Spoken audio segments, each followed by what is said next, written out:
They've been kind of nice topics up until these last two. Well, it's not they're not nice, but kind of challenging. The call to unconditional love.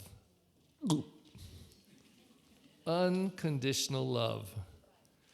I don't remember what song, but I think it's a good one.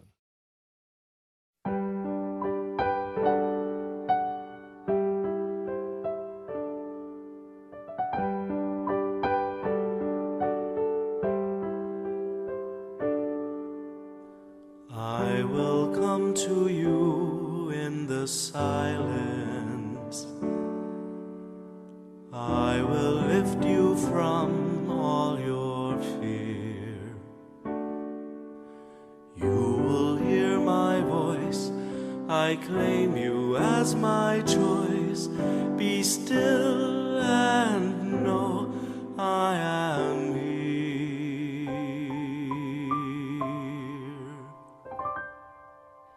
I am hope for all who are hopeless. I am eyes for all who long to see. In the shadows of the night, I will be your light. Come and rest in me.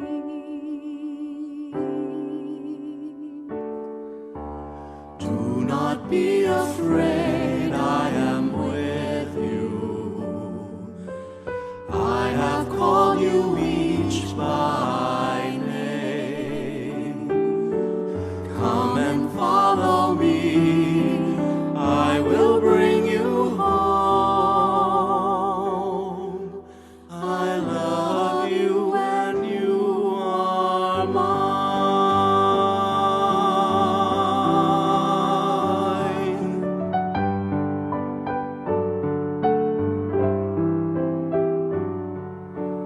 I am strength for all the despairing,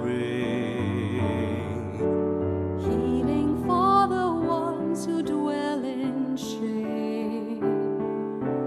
All the blind will see, the lame will all run free, and all will know my name.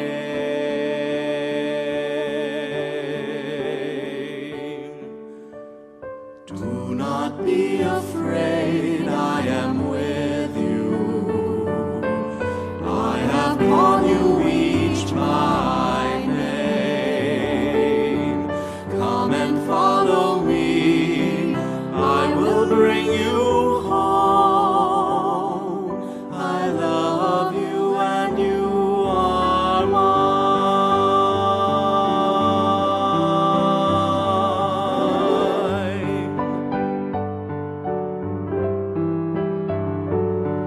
I am the word that leads all to freedom.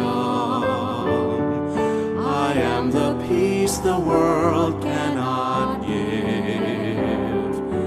I will call your name, embracing all your pain. Stand up now, walk and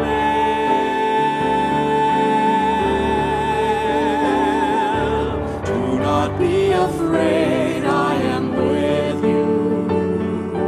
I have called you each by name. Come and follow me, I will bring you home. I love you and you are mine.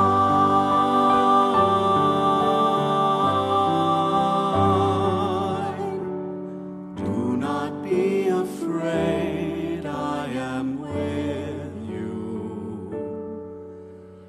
I have called you each by name.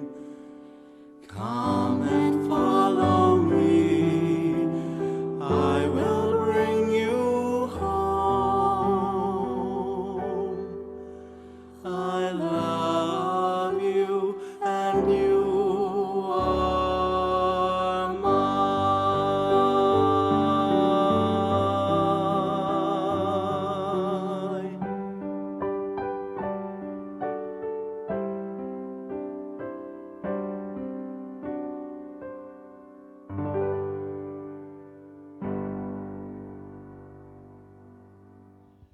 Okay, we have the prayer of St. Ignatius. Most of us know this. Okay. Take, Lord, and receive all my liberty, my memory, my understanding, and my entire will, all I have and call my own. You have given all to me. To you, Lord, I return it. Everything is yours. Do with it what you will. Give me only your love and your grace. That is enough for me. The call, a divine vocation, strong inner prompting. Prompting. It's the operative word. Okay. Oh, this is a good one. This is a good one. The prodigal son. Only in Luke. And thank God he gave it to us. What we would think of God our Father without this is a really foundational story. Then he said, a man had 2 sons. And by the way, then he said, I'm not sure what goes right before it, but I think it was another altercation with the Pharisees, and the Pharisees judging or something. And so this is Jesus' response. Then he said, a man had 2 sons, and the younger son said to his father, Father, give me the share of your estate that should come to me. So the father divided the property between them. After a few days, the younger son collected all his belongings and set off to a distant country, where he squandered his inheritance on a life of dissipation. When he had freely spent everything, a severe famine struck that country, and he found himself in dire need.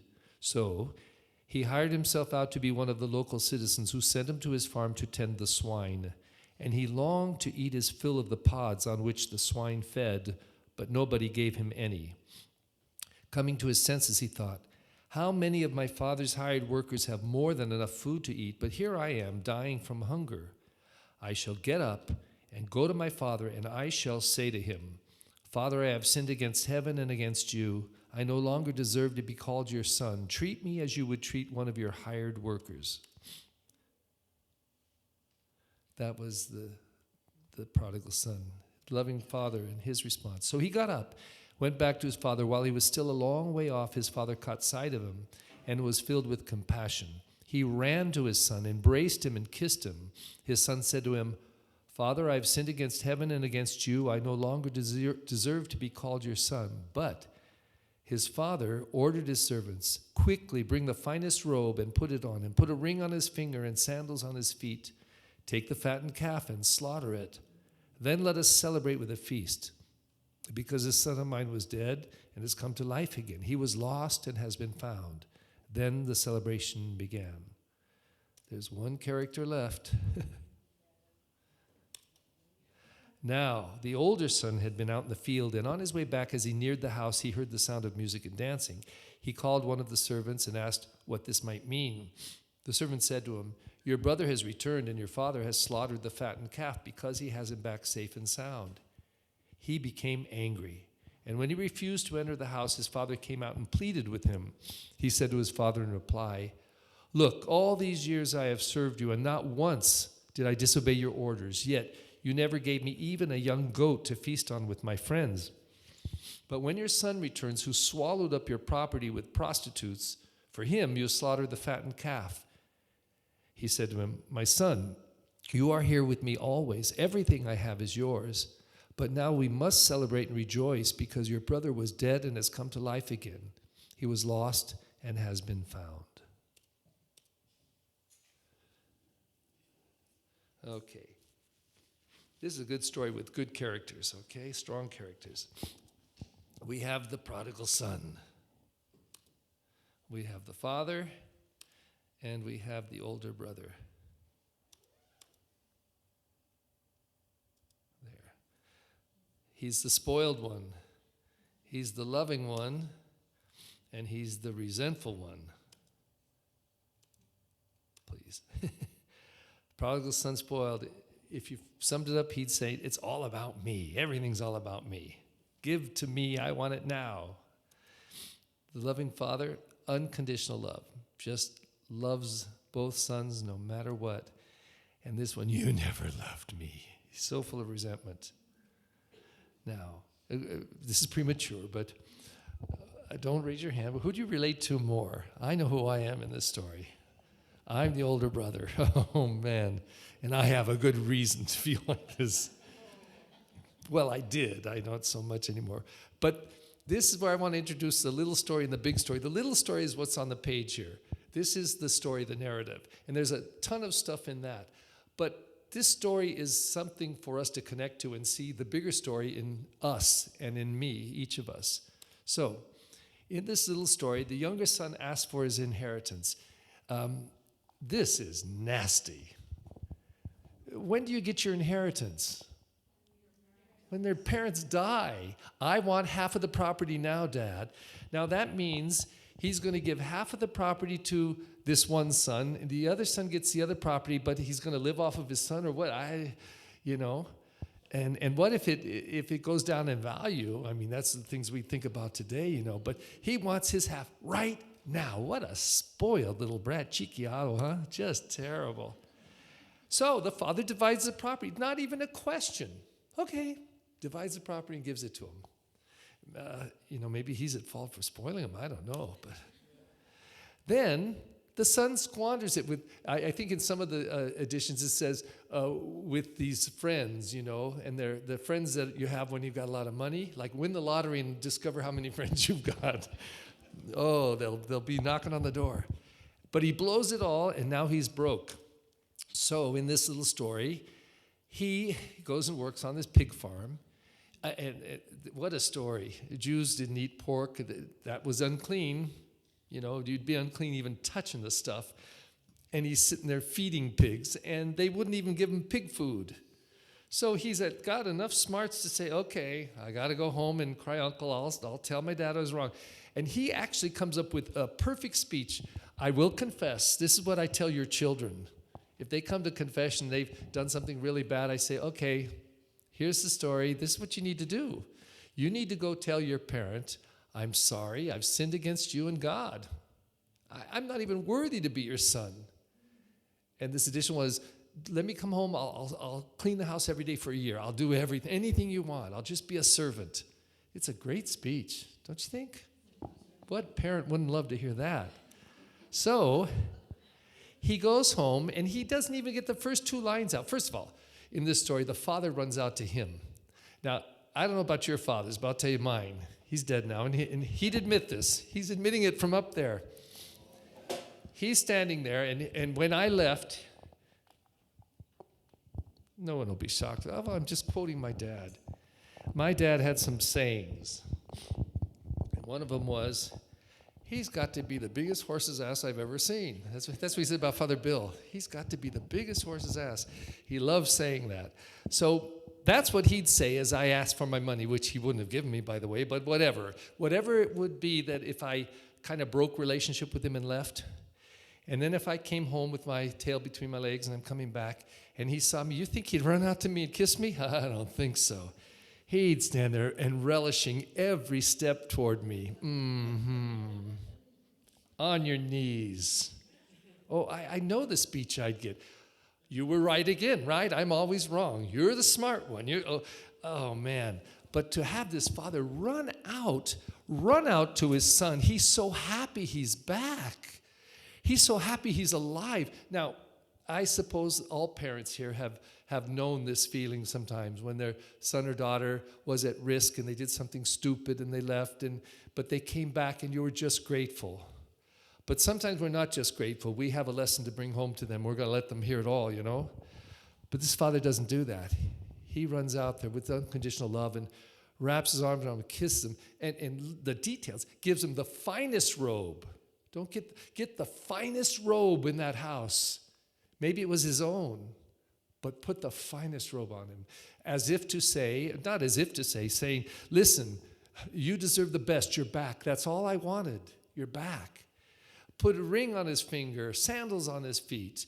And even that, I think sandals has a powerful meaning for people of wealth and of position had sandals, whereas slaves might walk sandal-less, just in bare feet. But he gives him everything because he's so grateful. He says he was dead, but now he's come back to life. He was lost, now he's found. So this father shows him this unconditional love. Just grateful he's back. The older brother in this story, just filled with resentment. And he gives his reasons. I've done everything for you.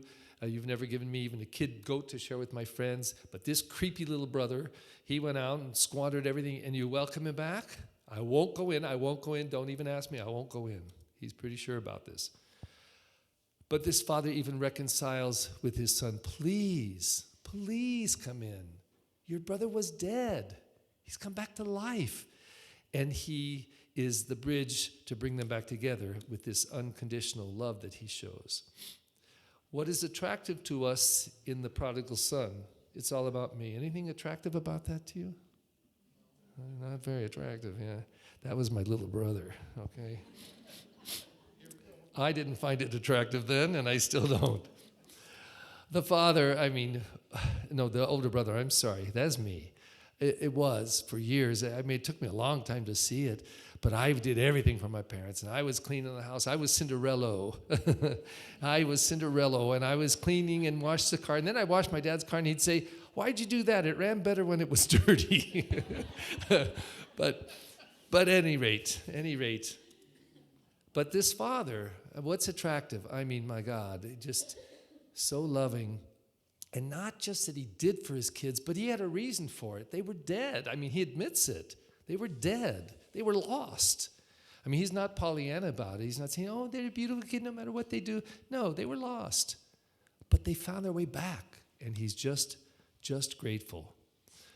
So this little story is meant to do something to us. What's Jesus asking of us? What's the transformation that you think he's asking of us?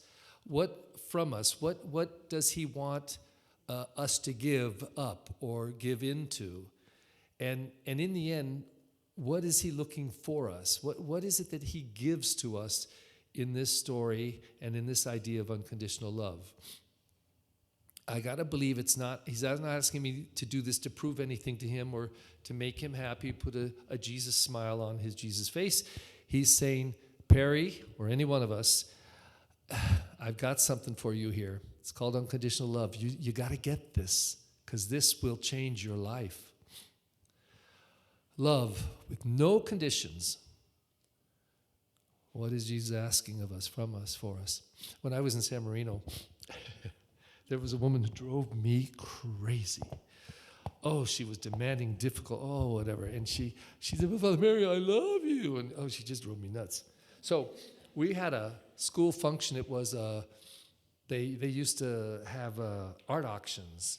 They'd bring this art in, and then they would auction it off, and they'd raise money for the school. So she got me this. I still have it. It's under the bed or something. I don't know, this painting. And it was a beautiful country scene, and it had a little phrase of notes, musical notes, I think from Schubert. It was lovely. I wouldn't have bought it, but it was really quite nice. But then she said this to me, and I'm quoting. Now, she was a white woman married to a Mexican man, but he didn't look Latino, but he was, at least a half, I'm sure. So she says to me, now, Father Perry, you have to put this above your piano and put it where you'll always see it and think of me. I'm just thinking, oh, God, So she says, and you can't give it away to any of your Mexican friends. She said that to me. I said, really? I said, well, then I don't want it.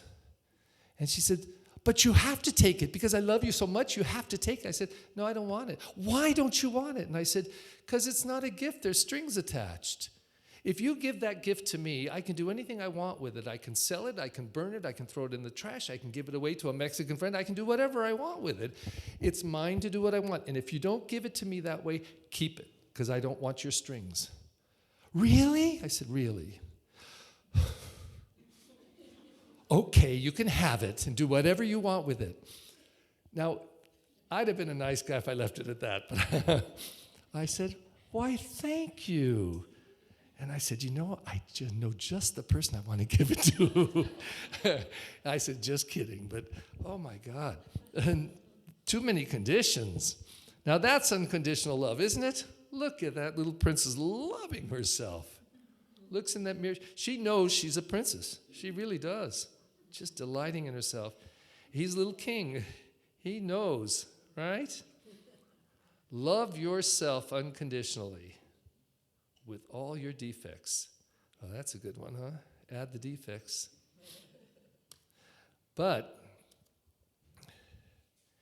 if you cannot love yourself unconditionally, chances are you won't very successfully love others unconditionally. Now, again, no hands. This is one of those rhetorical questions. Is there anyone here who doesn't love themselves unconditionally? Don't put a hand up. Oh, my hand's up. Unconditionally, we know our faults, but this is standing before God naked. This is the beauty of confession in our church. This is it. To go in front of this man that you don't know and say, I want to confess my sins. To take the secrets and the shame and embarrassment and put it out there. Say, this is what I've done. Here's my defects. Here's my scars, my moles. Here they are. I admit them. I'm not proud of them. I'm sorry for them. But this is truth. That is the best chance for real healing. Because it's not good healing if we're covering them up and pretending they aren't there and smearing on them some mascara to put a pretty face on our defects, lying about them. No. Somewhere the church got it really right in the idea of confessing, to admit our faults. And we don't need to be judged. I always say, if you go to a priest and he starts in on you, say, goodbye, Father, thank you. That's it. The confession's over. You find another one. Because if the priest isn't showing respect to you and not coming at you with judgment, maybe challenge, but not judgment, oh, don't stick around for that. And don't let it turn you off to confession with other, there's better. Some priests are not good at confession. They can't stand hearing them. They for whatever reason. Some are not good preachers. Some are not good managers. I mean, there's so many gifts that we expect of a priest, but sometimes priests are just not good at one thing. They don't know how to do it comfortably. So, but they should never disrespect people in that sacrament. So, I deeply and completely love and accept myself. Let's say that together. Ready? I deeply and completely love and accept myself. I don't believe you. One more time. I deeply and completely love myself, accept myself. Wow. See that little kitty? He sees a lion there. Now that is amazing. Okay. Feelings are often conditional, but love is usually an action. Every parish I've been in, there's people that can't stand me. It just happens. But I tell you, the feeling's mutual. There's a lot of people I don't like in any parish, but I'm here to serve them. That's all right. I'm professional. I know how to serve somebody I don't care for. I've worked in summer jobs and things growing up with people that I did not care for at all. The only thing is, I don't think I'd go out to pizza with them. I don't have to. But I can work with them, I can respect them, I can say to them when I don't like something, and I can say it respectfully. It doesn't take brilliance to do that, but I have to be loving, not for them, for me. I do not want to allow somebody out there who treats me badly to allow me to start being badly with them and others because they're my excuse. Well, they're this and that. No.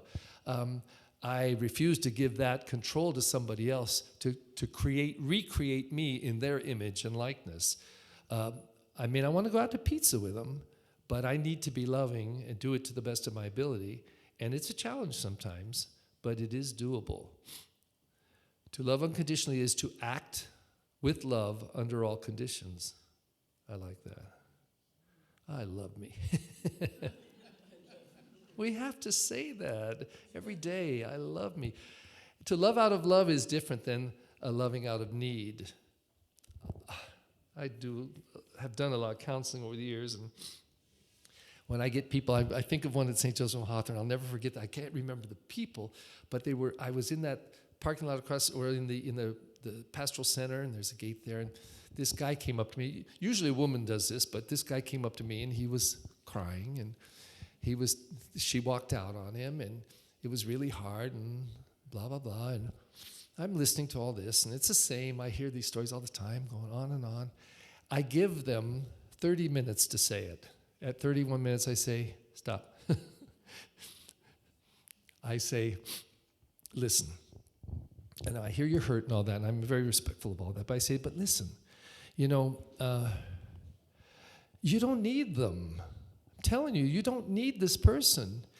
If they were run over by a bus today, and they're gone, they're dead, they're gone, and you would go on living. You have to. You've got kids, you've got a life, you got to go on living. None of us needs another. I mean, if we're adult, we should not need somebody in order to have happiness and peace in our life. We may want them, we may love them, we may enjoy them, we may want to commit our lives in every way to them, but we don't need them. And if what we're calling love is need, and when I hear people say this, I can't live without her, I can't live without him, stop right there. You can. This is a very mixed understanding of love when people are needing. I don't know where it comes from, if we get trained that way or what, but right up face to that is this unconditional love. And unconditional love isn't for the other person, it's for us.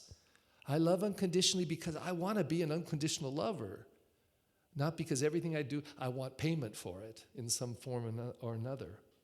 But to love out of love is very different than loving out of need. This is loving out of love, huh? Father, forgive them all, they know what they do. This for me is my most compelling image of Jesus, not just the image, the visual image, but the words, that after all that he goes through to end up in that place, and even there they're mocking him, and he could say those words, Father, forgive them, they know not what they do. To me, this is perfect intersection of human and divine, all in one. It's the most compelling picture to me of why I would say Jesus is God's Son. He got it. He got the spiritual realities in their fullness. Why would Jesus say this? Why would he say it? I guess he really believed it, but it doesn't really make sense. Why would Jesus do this? Why would he be so loving and forgiving in the face of such hatred, rejection?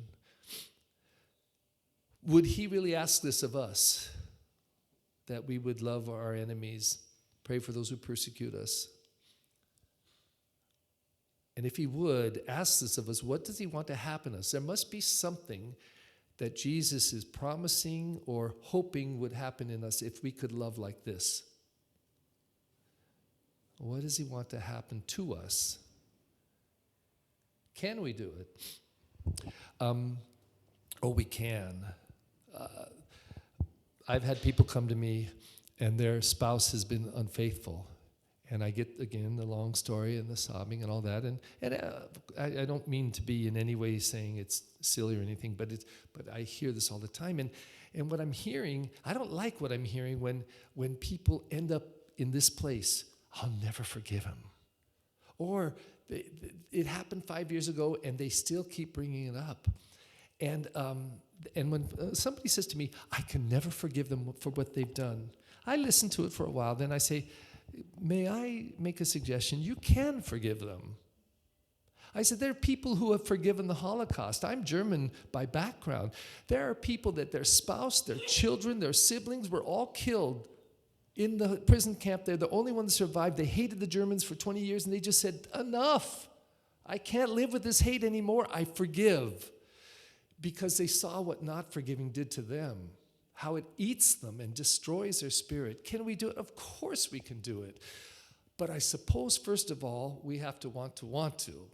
We don't have to go right away to I want to forgive. But if we can at least say, Jesus, I believe in your word. I believe what you're teaching me here. I don't want it yet, but I want it someday. So I'll just keep praying that I want to want it. I want to want it. I want to want it. And maybe a year later, I say, okay, I'm ready to want it. Now what do I do to make that happen in me? But I think not only can we do it, but we'd better do it if we want that freedom and that fullness of spirit. Where was it in the song that Jesus talked about giving us freedom? It's freedom to be able to love and not have to not love or hate. What happens if we don't forgive? Well, I already hinted at it. We become bitter souls. We can. I am a pro at this, I want you to know. In the seminary in high school, I stopped talking to a guy in my freshman class. He just died this year, just a few months ago. Really good guy. But he was one of the, like the purest spirits I've ever known. Just a good person. But we had factions, and like anywhere, you know. And he got into this group, and I don't know what happened. I don't even remember what happened, but I just stopped talking to him. So sophomore year, junior year, I'm in the seminary preparing to be a priest. Granted, I was just a teenager. He'd say, "Hi, Perry," and I'd look away. Did I hear something? I'd say stupid things like that in my head. I would hear the priest giving a homily on forgiveness, and everything in me said, "Amen, amen, amen, amen, amen," to everyone and everything except Tom. That was it. He was this little file in my compartment it was a special file, a reserve file, and I would preach forgiveness in my way of thinking to everybody except to this one person. Senior year, and now some people say, God made this happen. I don't think God made it happen. It was just rotten luck on my part. But we had a thing called Mary's Day, and the seniors prepared this big day, this festivity, and the whole day was free and all this. So we had a big steak dinner always at this day. So because I wasn't part of the organizing committee, I came in late. They're all seated. They're all through their salads and the meats just being passed out. And there was one seat left in the whole auditorium, in the whole dining room. It was right across from Tom. And over here was Frank, who had a problem with that day. And so I'm thinking, oh, how can this be? They're both at the same table, and Tom's right across from me. I said, God, what are you doing? You know, so I went to a few friends, said, could you switch with me? The air conditioning is hitting me there. And no, sit down, Leiker, sit down. I thought, oh, God. So I tried 2 or 3, and I couldn't get anywhere. So I had to go sit across from him. So, of course, I didn't talk to him through the meal. Very mature. So when we finished, the priest, when they stood, everybody stood up. They said the prayer, but I wasn't through eating. So I sat back down, and Tom sits down, although he doesn't have a plate in front of him. I'm sitting there, oh, for God's sake, this is just really bugging me. So he started talking to me. And he didn't force me, but he kind of forced me because I really saw how stupid and foolish I was being. And then we had a big walk, and we reconciled everything. But I said, now, he was the giant. I was the child. He was the giant. He never gave up. What happens if we don't? I thank God, because he left after that year. He went off to Vietnam, and he was not a very bright person, books-wise. And what did they do? They trained him to be a Vietnamese interpreter. Vietnamese, I would think it's not an easy language. And he did. He was an interpreter in the service. And he went into the Marines, probably punishing himself for whatever in life. He became the best of the best of the best and whatever. Came back, he married and whatever, divorced and all that. But he was somebody, I had more of a relationship with him than guys who ordained with me. This guy was really true blue. He was a really good person. I thank God that he knew more about unconditional love than I did, and he really taught me. If we don't get this, oh my God. But what happens if we do? Whoa. And this is worth imagining. What if we went through life, no matter who the people are, no matter how they've treated us, loving them doesn't mean that we have to go out to pizza with them. We may have to have very strong boundaries, because they're not safe to be around for any number of reasons. But loving is an attitude that we decide on. We can pray for them every day. We can say, God, I put them in your love. It's really hard for me. I can't be around them, but I don't want to hate. And I want you to take this hate from my spirit, but help me to love even this person who has persecuted me. But you love him. You help him or her. You give them what they need. I just think this is really one of those foundational stones in our building of faith. Love with no conditions. So what is Jesus asking of us, from us, for us? What's the transformation that he's looking for? So we can pray again. And this prayer of Ignatius, where we let go of all the things we want to hold on and control, my anger, my hatred, my I can't forgive, and all of that. And so we say, take, Lord, and receive all my liberty, my memory, my understanding, and my entire will, all I have and call my own. You have given all to me. To you, Lord, I return it. Everything is yours. Do with it what you will. Give me only your love and your grace. That is enough for me. Could you imagine if we're in church this day and the prodigal son story comes up, and I had to, in 15 minutes, try and say any of this? So this is what we're giving to our people, 15 minutes of really sometimes the setup, the takedown, and in the middle, the chunk of meat or whatever. But how can you develop it? And you can see this story is powerful. This story is meant to be transformative for us. So with the help of your liberating facilitators, can you get into it and share and see what fruit you have to share?